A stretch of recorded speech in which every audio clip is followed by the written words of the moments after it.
I think that the Sigma 28 to 70 2.8 lens is the lightest and smallest mid-range zoom on the market. Let's go test it out.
I don't think this is going to be a lens that you're going to use for vlogging.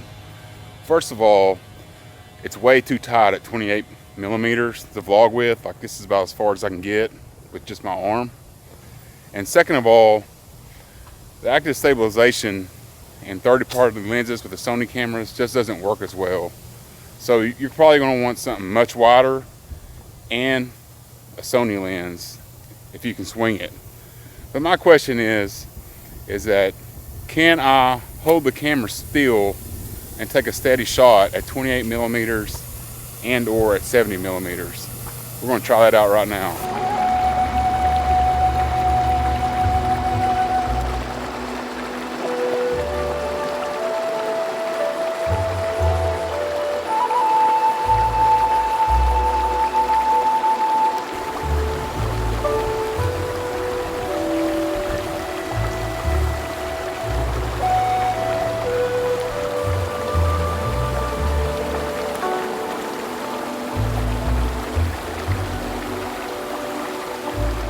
So of course I went out to OSU yesterday to finish shooting up my Sigma's 28 to 70 video, and my battery ran out on my camera about 10 minutes into doing that. So that's the kind of the way it goes. So I'm gonna finish up my video right here at home because I got to get this one done.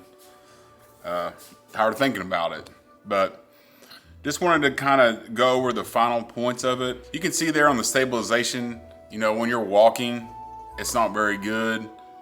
But if you're just wanting to hold the camera steady and take a still shot of something, it works pretty good, even at 70 millimeters. And you can also do a slow pan, and it looks pretty good, even with the active stabilization on. But once you start moving at all or introduce any kind of shake, it becomes evident that it just becomes real shaky. And I think, like I say, the Sony lenses, they do better with the active stabilization. So you might take that into consideration.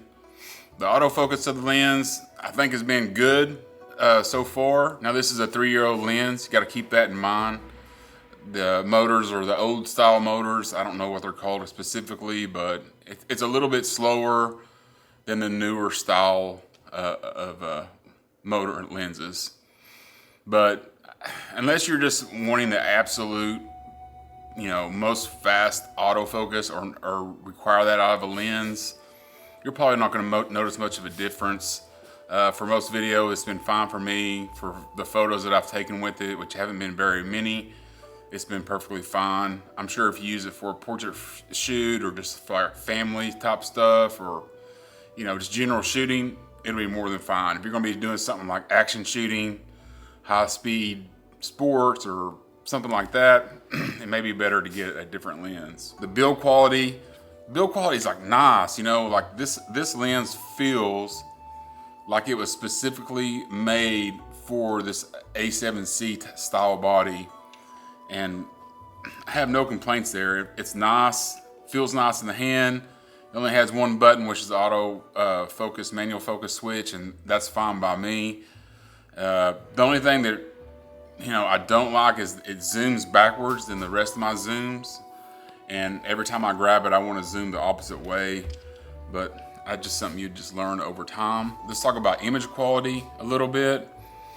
I think the image quality has been spectacular with it. The few pictures I've taken, they all just look great, and can't complain. Now I know you could get into some serious pixel peeping. I've seen some of that in the reviews I've seen online, and you know, they talk about different stuff that I don't even know what is, so I'm not getting into all that because it's just not what I do. I take a picture, does it look good? Yes or no? Yes, it does look good. The image quality is fine. That's how I do it, you know, for right or wrong. Would I recommend this lens? Like, absolutely, if it's wide enough for you, and that's something you have to keep in mind. To me, this makes a perfect bridge lens. Like if you have a 16 to 35 and you have like a 70 to 200, you want to keep something light in your bag that kind of bridge that gap, I think this is the perfect lens for that. If you're doing photos, if you're doing video, it's a little bit harder to recommend only because it starts at 28. 28 seems like it might be wide enough, but you definitely will be wanting something wider as you shoot with this lens. I have, you know, just in the few days that I've had it. The weight of this lens and the size of it makes it a really, really compelling offering from Sigma. Wish they would update it with all the new bells and whistles that they have on their new lenses, because it's just otherwise a great form factor. Will I be keeping it? Well, that's a kind of a tricky question.